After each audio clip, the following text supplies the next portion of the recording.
오늘 이 시간은 저번 시간에 이어서 짐승 두 번째 시간으로 하나님 말씀을 증거하도록 하겠습니다. 저와 여러분이 요한계시록의 말씀을 함께 읽었는데, 요한계시록을 쓴 이유가 무엇입니까? 환난과 고통 중에 있는 성도들을 위로해 주기 위해서 쓴 책입니다. 그들이 받는 환난은 어떤 거였냐면 생명을 내걸어야 견딜 수 있는 환난이었어요. 그리고 생명을 내걸었을지라도 어떻게 돼요? 생명을 빼앗기면서 죽임을 당한 일들이 비일비재한 그런 일들 속에서 이야기를 표현하고 있는 겁니다. 그런데 성경에 보게 되니까 그 환난이 왜 일어나는가 하고 봤더니 도미티안이라고 하는 그 황제가 자신을 신이라 칭하고 자신을 경배하라고 했다는 거예요. 황제 숭배 칙령을 내린 거죠. 이 칙령을 거절하는 자마다, 거부하는 자마다 어떻게 하겠다는 거예요? 다 죽이겠다는 겁니다. 자, 그런 생활 속에서 신앙생활을 한다고 생각해 보세요. 여기에 만약에 그 누가 나를 죽인다고 하면서 그 신앙을 위협한다면 안 믿을 분들이 많아질 거라 저는 생각을 해요. 그런데 진짜 신앙과 참 믿음이 무엇이냐면 거기서 진가를 발휘하는 거예요. 누가 나를 총칼로 위협하고 생명을 빼앗으려고 하는 순간에도 나에게 믿음이 있다면 그들에게 굴복하지 않고 끝까지 하나님의 뜻과 영광을 위해서 나간다는 겁니다. 오늘 이 이야기를 통해서 여러분들과 제가 살펴봐야 되는 것은 마지막 시대에 많은 사람들이 큰 문으로, 넓은 문으로 들어갑니다. 넓은 길로 들어가요. 그게 바로 성경은 멸망으로 인도하는 길이라고 얘기해요. 멸망으로 인도하는 길, 멸망으로 들어가는 문이라고 얘기하고 있는데, 여러분들과 저는 이 세상의 물결 속에 짐승에게 절하고 있는가, 아니면은 우리의 어린 양 예수께 절하고 있는가 살펴봤으면 좋겠어요. 그래서 이 내용의 끝은 어떻게 됐겠습니까? 이 내용의 끝은 그들이 정말로 생명을 빼앗기는 엄청난 고통 가운데 사로잡혔었지만 이 말씀을 통해 위로를 받고 자기 생명을 내려놓고 주님을 위해서 경배하고 결국에 영원한 승리를 얻게 되어지는 해피엔딩으로 끝나고 있다는 거예요. 우리 인생도 마찬가지예요. 우리가 이 세상의 표를, 사단의 표를 받고 나가지 않으면 여러분들과 제가 생명의 위협을 받을 정도로 고통이 찾아올 수 있습니다. 그러나 오늘 주시는 이 말씀을 통해 여러분들과 제가 짐승께 절하지 아니하고, 짐승께래요. 죄송합니다. 이게 본능이에요, 본능. 짐승에게 절하지 아니하고 우리 예수께 경배하는 일들이 있게 되길 간절히 소망합니다. 그래서 이 말씀을 토대로 해서 다시 한 번만 이제 살펴보게 돼. 저번 시간은 뭐였습니까? 나는 짐승에게 절하는가에 대해 살펴봤죠. 오늘은 두 번째 시간으로 나는 어린 양께 바로 절하는가 한번 살펴봤으면 좋겠습니다. 그래서 오늘 본문을 살펴보게 되면 11절에서부터 18절까지의 말씀을 통해서 역으로 살펴보면 우리가 어린 양께 경배하는 게 뭔지를 알 수 있다는 거예요. 자, 그러면은 말씀에 들어가기 전에 경배라고 하는 단어가 뭐냐면 성경 속에서 많이 사용되어진 게 절한다라는 표현이 있어요. 절한다, 그리고 경배한다, 그리고 예배한다라는 의미를 갖고 있어요. 그러면은 이 경배가 갖고 있는 의미는 어떻게 해서 만들어진 거냐면 두 단어를 합성해서 만드는 거예요. 바로 내 앞에, 면전 앞에라고 하는 그런 뜻과, 그리고 또 하나는 뭐냐면 개, 우리가 키우는 강아지, 그런 의미를 갖고 두 의미를 조합해서 만든 것이 바로 예배하다, 경배하다, 그리고 절하다라는 그런 의미의 뜻을 갖게 되어졌다는 거예요. 자, 그러면 본래적 의미가 어떤 것이겠습니까? 본래적 의미, 자, 내 면전 앞에와 개라고 하는 단어를 합성을 했어요. 그러면은 본래 의미가 갖고 있는 것은 주인에게 강아지가 달려가서 손을 핥는 것처럼 핥는다라는 의미에서 왔다는 거예요. 그러니까 내가 사단에게 절한다고 하는 거는 사단이 나의 뭐였다는 거예요? 주인이라는 거죠.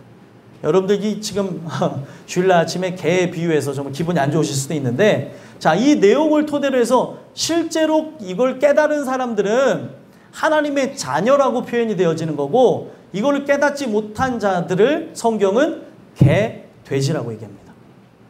그리고 이성 없는 짐승이라고 하는 그 단어로 쓰고 있는 거예요.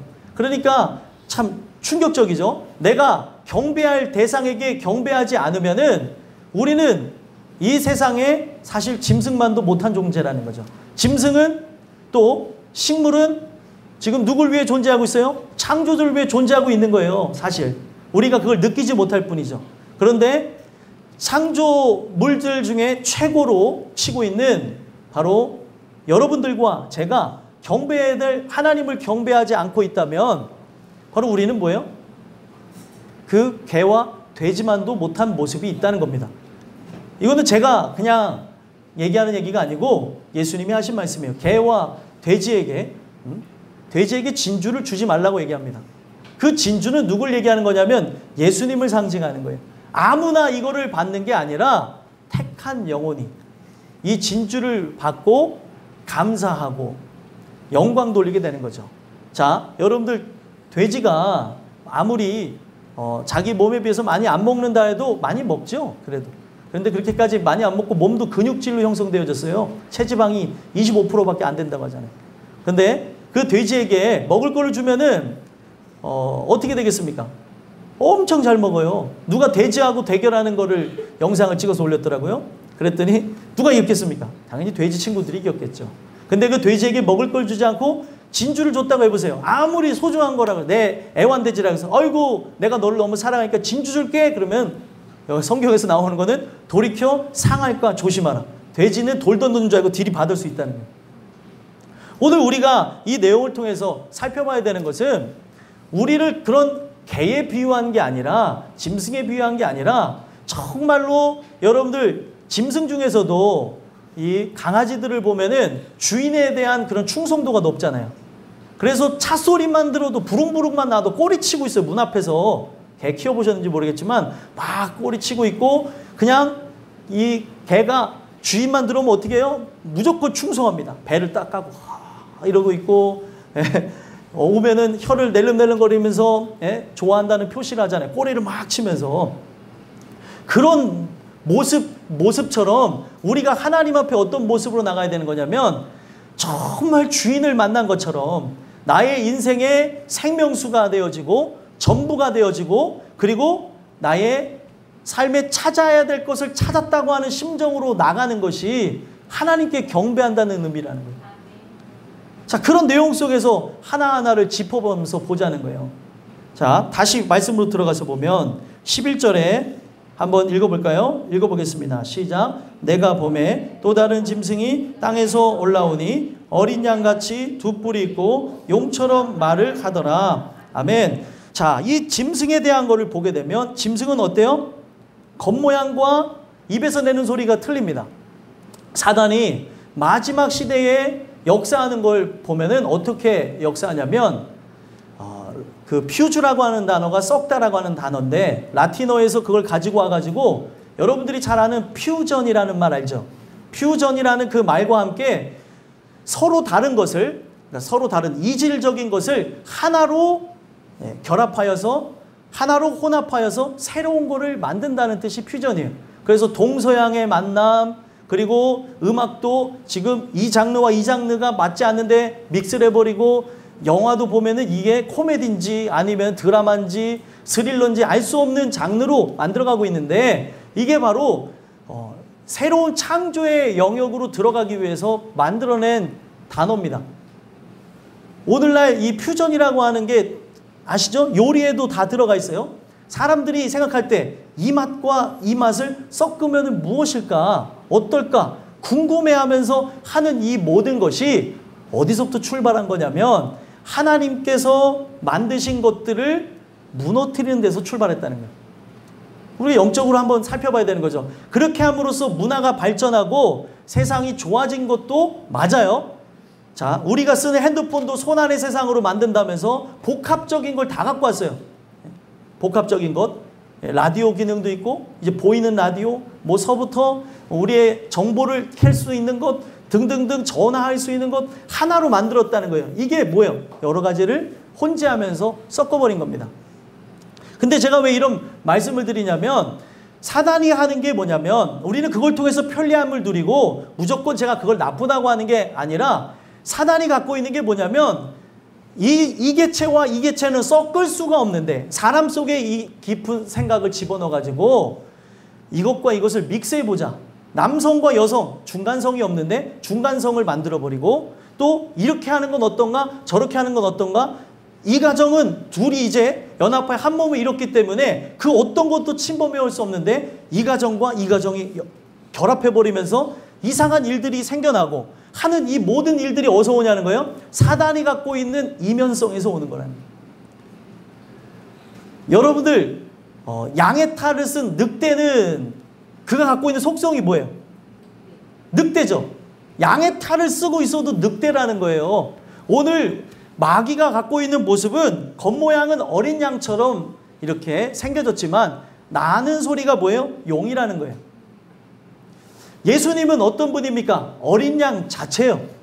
어린 양으로 예수님을 비유한 이유가 무엇입니까? 희생제물의 의미를 두고 있는 거예요. 예수님은 이 땅에 왕으로 오신 것처럼 사람들이 생각해서 경배했지만 그는 왕으로 오신 게 아니라 종으로 오신 분이었다는 거예요.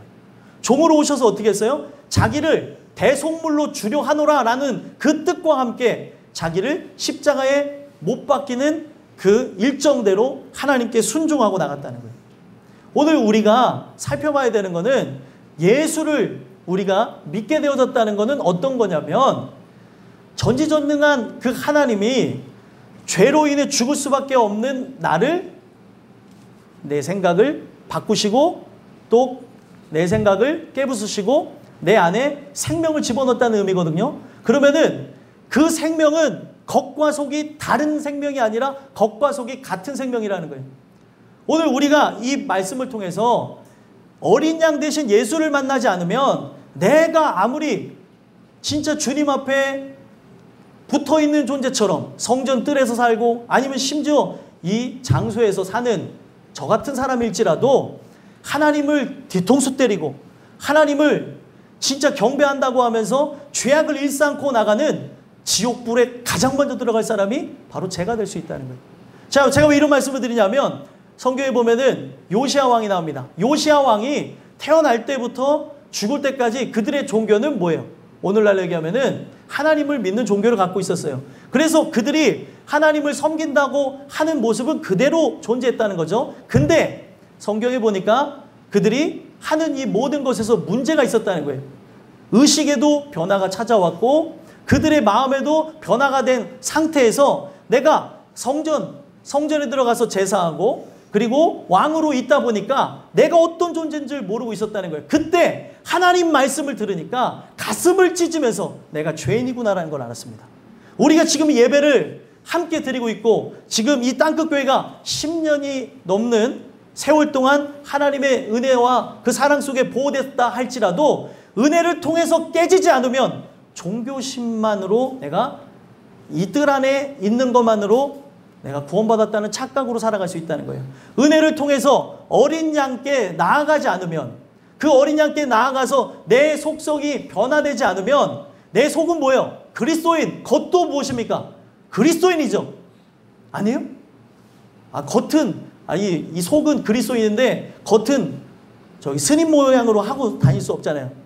제가 만약에 머리를 빡빡 깎고 죄송한 얘기지만 그렇게 한다면 이 모습이 겉모습이 이 사람이 다르다고 생각을 하는 거죠. 저분은 도대체 정체성이 뭐지? 오늘 우리가 이 주신 말씀을 통해서 진짜 어린 양은 그 내는 소리서부터 그 모든 것이 뭐예요? 죽기 위해서 주인을 위해서 존재했다는 거예요.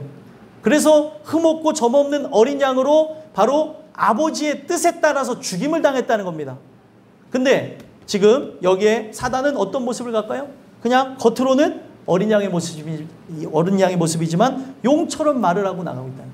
저와 여러분이 진짜 그 어린 양 대신 예수를 만났으면 좋겠어요. 껍데기 예수를 만나는 것으로 하나님의 그 마음을 아프게 하는 것이 아니라 진짜 예수를 만나는 것으로 내 겉도 속도 예수의 사람으로 주님의 영광을 위해 나가셨으면 좋겠습니다. 자, 12절 한번 읽어볼까요? 읽어보겠습니다. 시작. 그가 먼저 나온 짐승의 모든 권세를 그 앞에서 행하고 땅과 땅에 사는 자들을 처음 짐승에게 경배하게 하니 곧 죽게 되었던 상처가 나은 자니라. 아멘. 자, 여기에 보게 되면 이 짐승이 처음 나온 짐승의 권세를 따라서 행했다는 거예요. 그러니까 이게 뭐예요?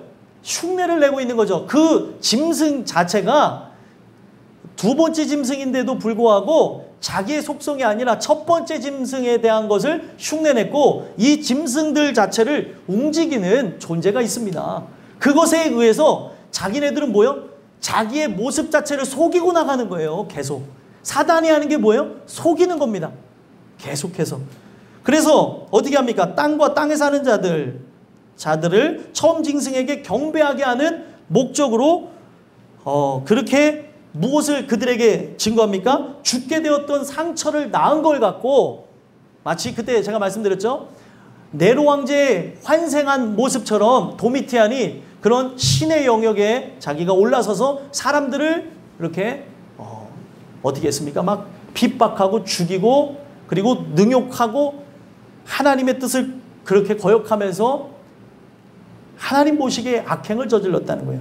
자, 이게 바로 사단의 속성이라고 한다면, 예수 그리스도는 어떤 존재예요? 우리를 위해 죽으셨어요. 우리를 위해 죽으시고 부활하신 분이라는 거죠. 자, 이 죽게 되었던 상처가 나았다라고 하는 이 부분은 보시면 두 번째 짐승은 첫 번째 짐승의 환생이 아니죠. 예? 다른 개체인데 환생한 것처럼 속였잖아요. 속여갖고 사람들을 그렇게 죄악으로 나가게 했다면, 예수님은 속인 게 아니라는 거예요. 오늘날 많은 청소년들과 청년들이 또 어른들까지도 유튜브에 노출되어졌는데, 그 유튜브에서 얘기하는 게 뭐예요? 기독교에 대한 영상을 그렇게 안티 크리스찬들이 기독교에 대한 그런 모든 것들을 짜집기 해가지고 이 내용들을 이상하게 만들어서 편집했다는 거예요.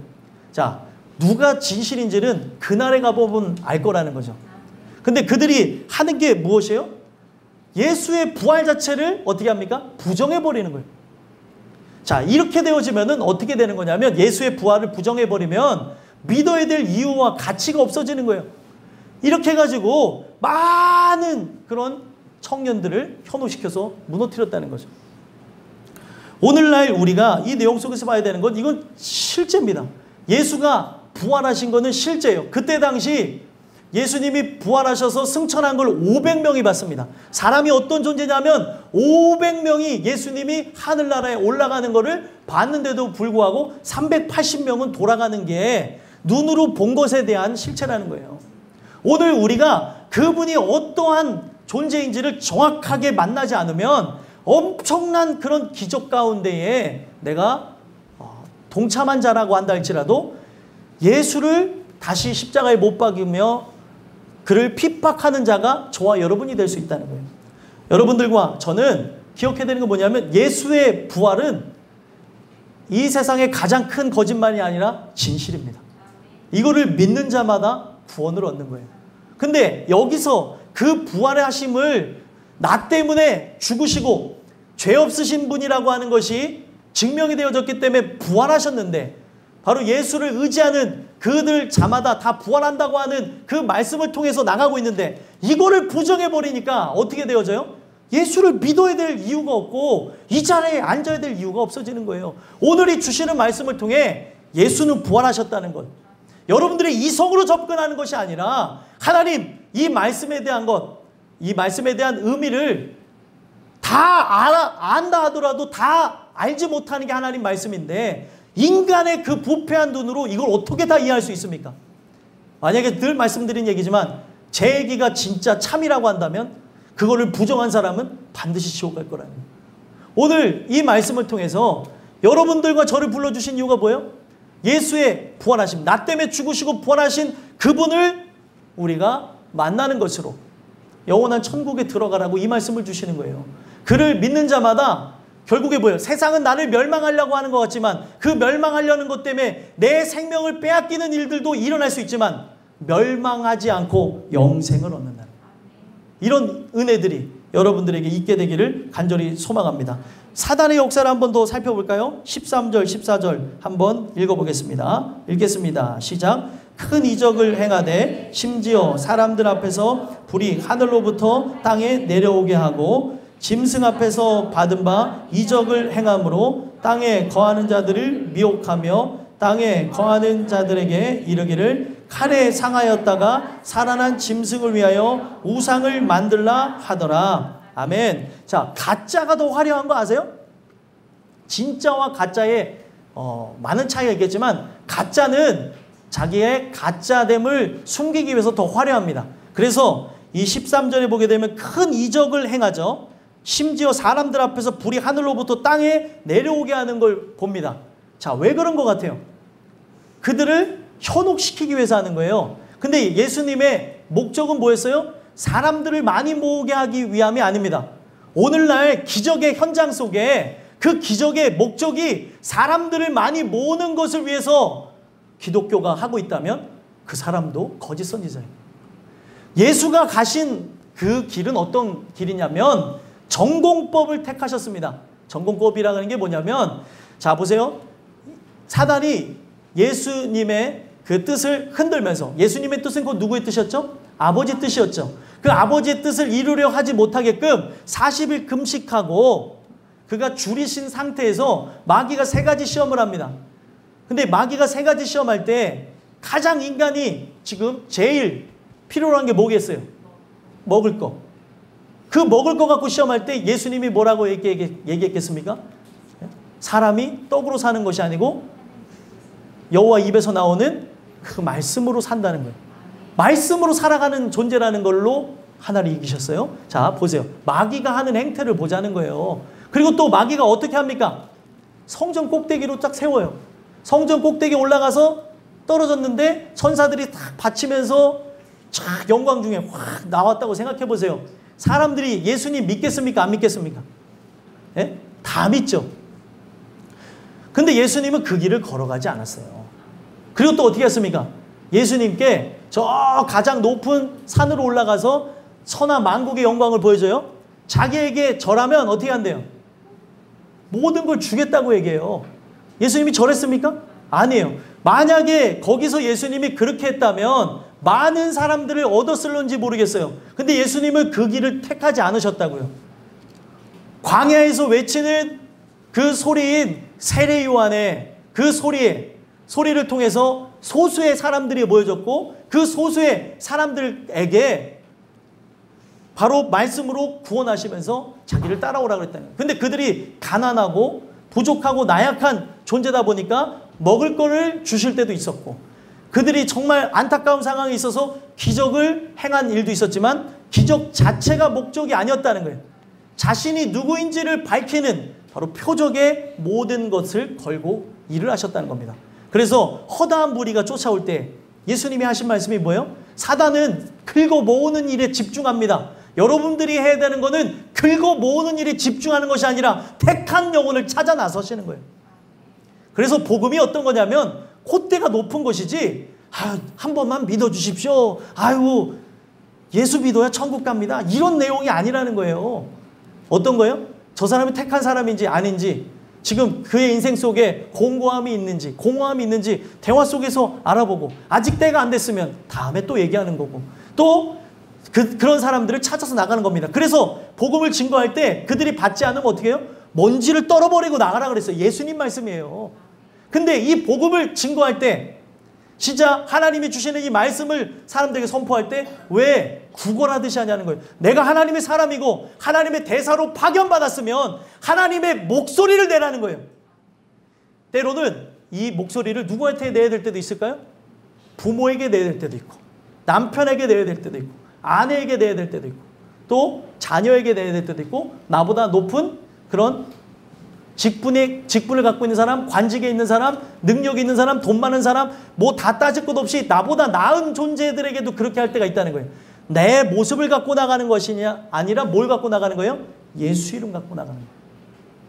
그래서 이 사단이 하는 거는 사람들을 그렇게 긁어 모으려고 하는 거고, 예수님은 어떻게 하셨어요?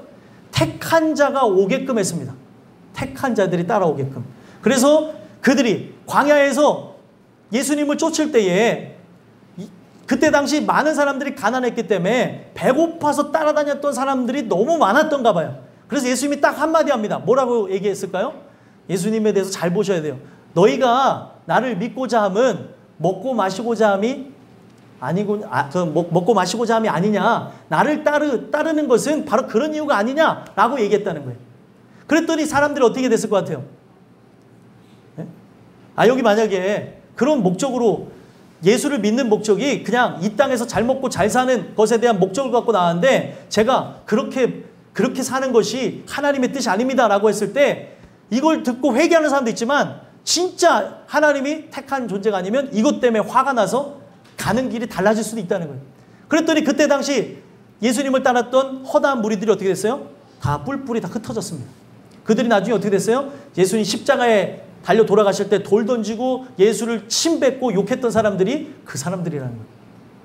목적이 뭐냐는 거예요. 우리가 예수를 따라가는 목적이. 제자로서 있는 목적이 무엇입니까? 이 교회 사역자로 있는 목적이 뭐예요? 이 교회 우리가 임원으로 있는 목적이 무엇입니까? 내가 이 교회 진짜 청년으로 그리고 청소년으로 아이로 있는 목적이 뭐냐는 거예요. 예수를 따라가는 목적은 영혼 구원을 받기 위함입니다. 이 목적을 잃어버리면 세상보다 더한 짓을 하면서도 찔림이 없어요. 바로 그게 우리들의 모습이라는 거죠. 예수님은 사람들을 그렇게 모으는 거에 집중하지 않았다는 거예요. 그래서 어떻게 했습니까? 이 14절 이어서 보면 짐승 앞에서 받은 바 이적을 행함으로 땅에 거하는 자를 미혹하며, 예수님은 미혹하지 않았어요. 택한 자들이 나오게 하셨죠. 그래서 이사야의 55장의 말씀 그대로 누구에게 오르세요? 모든 사람에게 열려졌어요. 누구든지 이 와서 목마르거든 여기 와서 포도주와 젖을 사라고 했어요. 근데 포도주와 젖을 사는데 돈으로 사는 것이 아니에요. 돈 없이 와서, 돈 없이 값 없이 와서 포도주와 젖을 사라는 거예요. 우리에게 뭐만 있으면 돼요? 갈급함. 이 갈급함은 아무에게나 일어난 현상이 아니라 택한 자에게만 일어난 현상이에요. 목마르다. 목마르면 사람이 물을 먹는 것처럼 내가 진짜 하나님 말씀을 듣지 않았더니 왠지 모르게 내 안에서 이 공허함이 있는 게 무엇이지? 내가 말씀을 듣지 않았더니 내가 왜 이렇게 뭔가 생명력을 잃어버린 것 같지? 이런 것들을 느끼기 시작한다는 거죠. 오늘 여러분들과 제가 예수 그리스도는 우리를 미혹하는 존재가 아닙니다. 그래서 땅에 거하는 그 자들에게 이르기를 칼이 상하였다 살아난 짐승을 위하여 우상을 만들라라고 하는데 예수님은 자기를 우상화하지 않았죠. 자기가 뭐가 되셨습니까? 종이 되어서 죽었어요. 세상에서 가장 무능력한 모습으로 죽었다는 거예요. 어떻게 그럴 수 있습니까? 목적이 우리를 지배하려고 하는 목적이었다면 강력한 왕권을 갖고 와서 그들을 때려 부쉈겠죠. 근데 그것이 아니라 가장 세상에서 미약한 모습으로 자신을 내어드리는 것으로, 자기를 어린 양 되어진 그런 제물로 내어드리는 것으로 모든 사람들을 구원했다는 거예요. 그러니까 여기서 택한 사람이 아니면 예수님의 죽으심을 볼 때 어떻게 생각을 할까요? 저거 하나님 아들이 아니니까 죽었다는 거예요. 그리고 그가 부활했다는 소식이 사람들에게, 이제 소수의 사람들에게서 퍼져서 다수의 사람들에게 퍼질 때까지 안 믿는 사람은 어떻게 해도 안 믿습니다. 어떻게 해서 안 믿을까요? 내가 안 봤는데 내가 어떻게 믿어? 자, 성경은 뭐예요? 보고도 못 믿는 게 예수님이에요. 무슨 말인지 이해가 되십니까? 그가 믿게 하셔야 믿을 수 있는 겁니다. 믿음이라고 하는 건 그런 존재라는 거예요. 이성적인 접근으로 또 합리적인 것으로 내 머리에 결론이 딱 나서 동의하는 게 신앙이 아니라 압도되어지는 거예요. 이걸 뭐라고 하냐면 불가항력적인 은혜. 거부할 수 없는 거예요. 거기에 내가 죄인으로서 그가 주시는 은혜가 아니면 살 수가 없습니다. 항복하면서 그분을 만나는 거라는 거예요. 그래서 그분은 우상이 아니라 택한 자들만 믿는 존재로서 그 세워진 십자가가 오늘날에 이르기까지 십자가를 바라보는 자마다 살 수 있도록 만들어놨다는 거예요. 오늘 여러분들과 제가 이 세상이 만들어놓은 자기의 손으로 만들어낸 우상과 같은 하나님을 믿지 마시고 성경 속에서 살아계신 예수님을 믿게 되길 간절히 소망합니다. 자, 15절 읽어보겠습니다. 읽겠습니다. 시작. 그가 권세를 받아 그 짐승의 우상에게 생기를 주어 그 짐승의 우상으로 말하게 하고 또 짐승의 우상에게 경배하지 아니하는 자는 몇이든지 다 죽이게 하더라. 아멘. 자, 그가 권세를 받아 그 짐승의 우상에게 생기를 주어. 자, 보세요. 이들은 뭐예요? 가짜예요. 실체가 아니니까 뭔가 공급받아야 되는 존재입니다. 예수님은 생기 자체죠. 말씀에 뭐가 있습니까? 생기가 있어요. 이 말씀을 들었더니 마른 뼈들이 살아납니다. 여러분들과 제가 죽은 지 오래돼서 가망이 없는 마른 뼈일 수 있어요. 마른 뼈라는 건 뭐냐면 사람이 죽었어요. 사람이 죽으면 어떻게 돼요? 뼈가 되죠. 근데 그 뼈가 돼서 시간이 지나면 수분까지 날아가게 돼서 이제 만지면 바스러지는 단계. 이제는 소망이 전혀 없는 단계. 죽었는데 무슨 소망이 있어요. 그런 존재라고 한다 할지라도 말씀을 들으면 살아난다는 거예요. 예수님 자체가 바로 생기라는 거예요. 생기를 흉내내는 게 아닙니다. 근데 오늘날 가짜들이 더 퍼포먼스가 더 화려하고 이 막 말소리나 이런 부분들을 갖고 생기가 있는 것처럼 목소리를 막 변조해 가면서까지 하지만 거기에 능력이 있는 게 아니라는 거예요. 어디에 말씀이 있습니까? 어디에 능력이 있습니까? 그런 드러나는 모습에 생기가 있는 것이 아니라 말씀 자체에 생기가 있습니다. 그걸 속지 말라는 거예요. 오늘날 사람들이 계속 짐승에게 그 짐승으로부터 그 우상이 생기를 받아서 어떤 일을 합니까? 바로 내가 우상이 되기도 하고 상대가 우상이 되기도 하고 아니 우리는 늘 겸손해야 될 존재라니까요. 근데 영의 세계를 본다고 하고 하나님의 그 깊으신 뜻을 안다고 하면서 오만함이 가득 차 있다면 착각하고 있는 거예요. 우리는 어떤 존재예요? 은혜 받은 죄인입니다. 공로가 있어요? 없는데 어떻게 목이 그렇게 뻣뻣해지냐는 거예요. 이스라엘 백성들이 심판받을 때에 나타나는 증상이 뭐냐면 목이 곧은 백성이라는 거예요. 하나님께 경배해야 되는데 나중에는 하나님과 동일 성상에 같이 올라가서 이 모든 일들을 그냥 하나님께 경배하는 일들을 하나의 일로 만들어서 자기의 먹고 마시고 입는 것으로 다 맞춰서 살아간다는 거예요.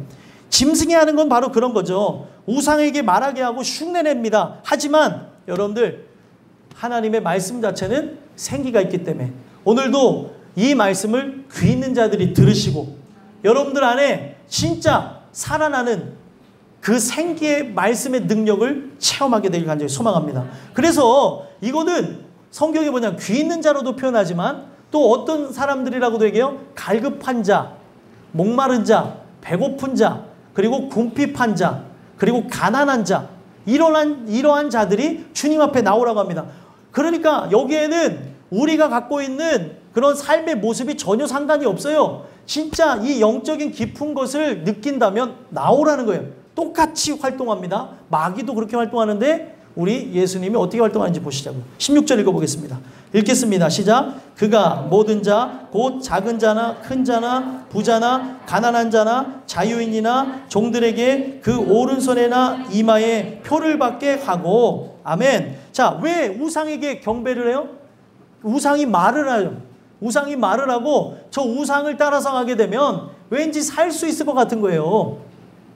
오늘날 여러분들 타락한 기독교의 모습이 뭐냐는 거예요. 세속화되어져 있는 거예요.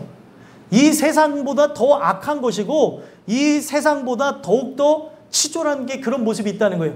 기독교의 본질은 그게 아니지만 아직도 그렇게 그 본질을 위해서 외치는 교회가 많지만 상당수의 교회가 그런 모습으로 나가고 있습니다. 만약에 이 교회도 그렇다면 회개해야 될 것이고 이 교회 안에 있는 바로 저 또한 여러분들 또한 하나님이 부르신 하나의 교회들로서 내가 만약에 진짜 이 세상에 표를 받고자 하는 마음이 있다면 하나님께 그 마음 놓고 기도해야 되는 거예요. 본능이에요. 이 표를 받고 싶은 거는 이 표를 왜 받습니까? 사단이 주는 표를 왜 받아요? 17절 한번 읽어볼까요?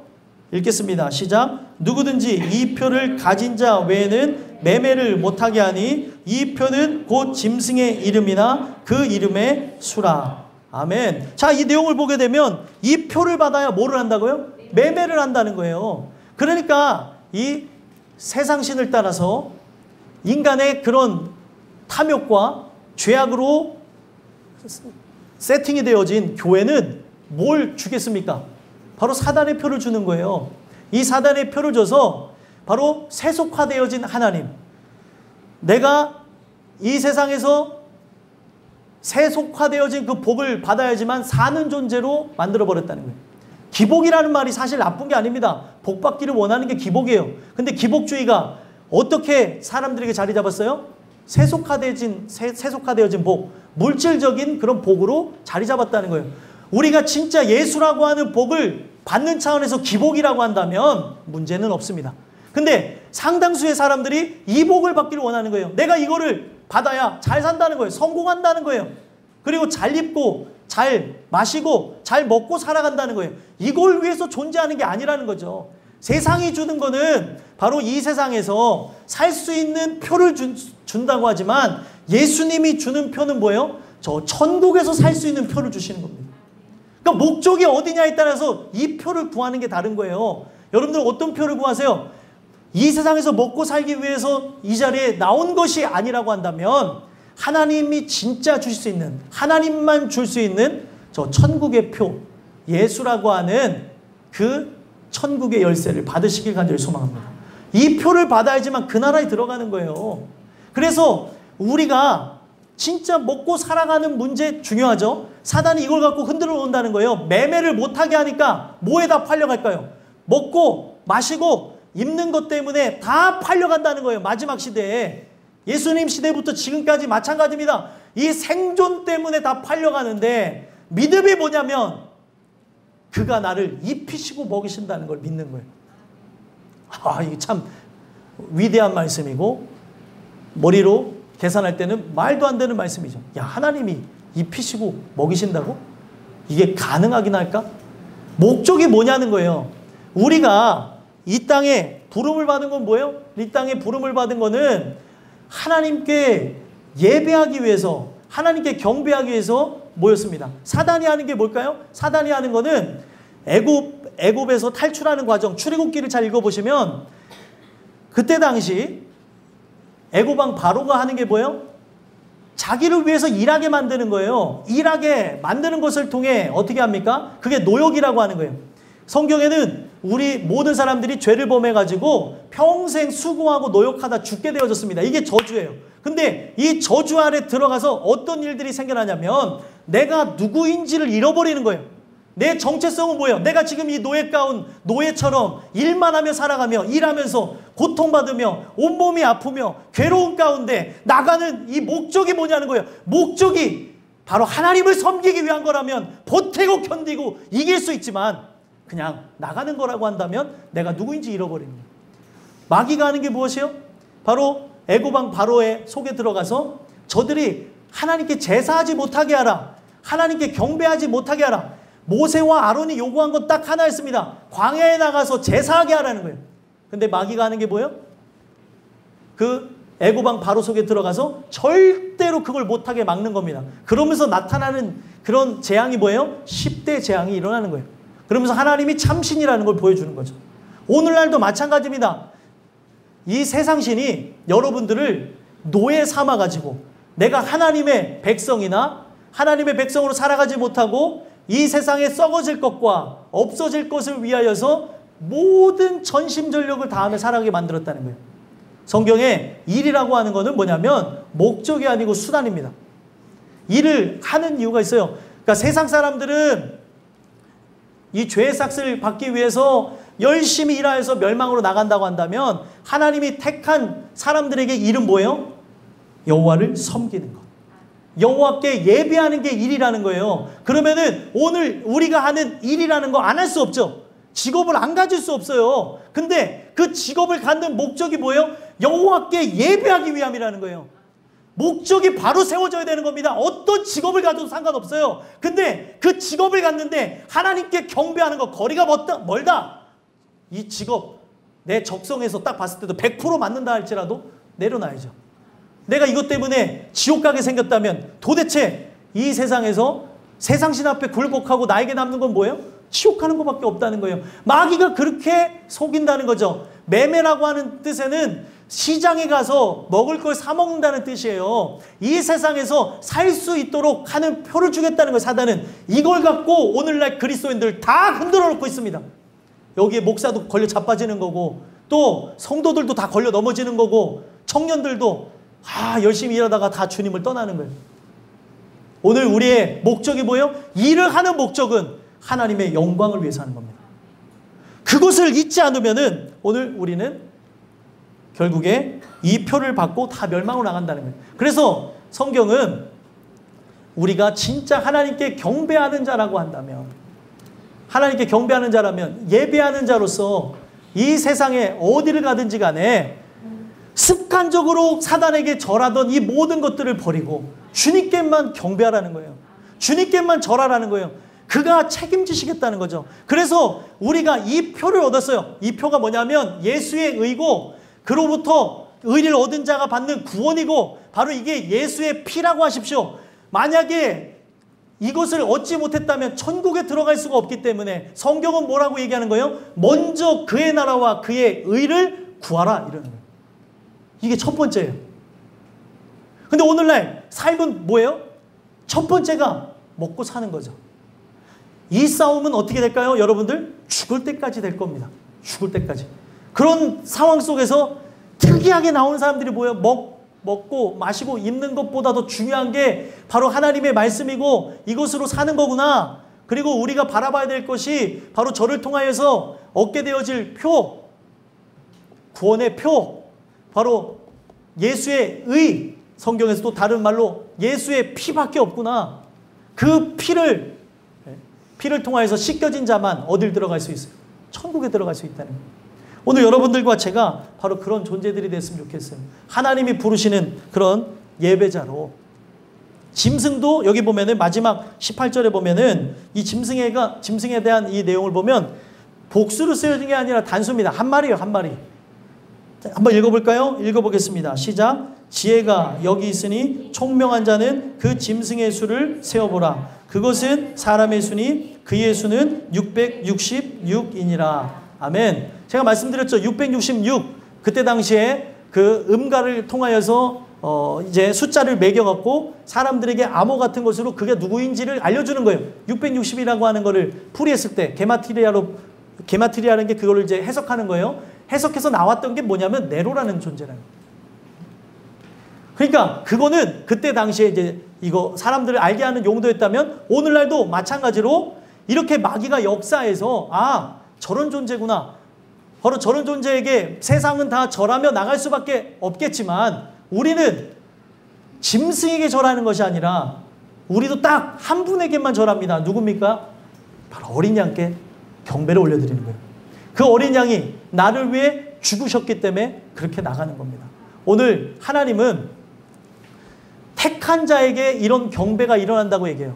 경배라고 하는 거는 예배한다라는 뜻도 있고 절한다는 의미도 있잖아요. 무릎을 꿇는다. 성경에 보게 되면은 무릎을 꿇는 자가 누구냐면 복받은 자가 무릎을 꿇는다는 거예요.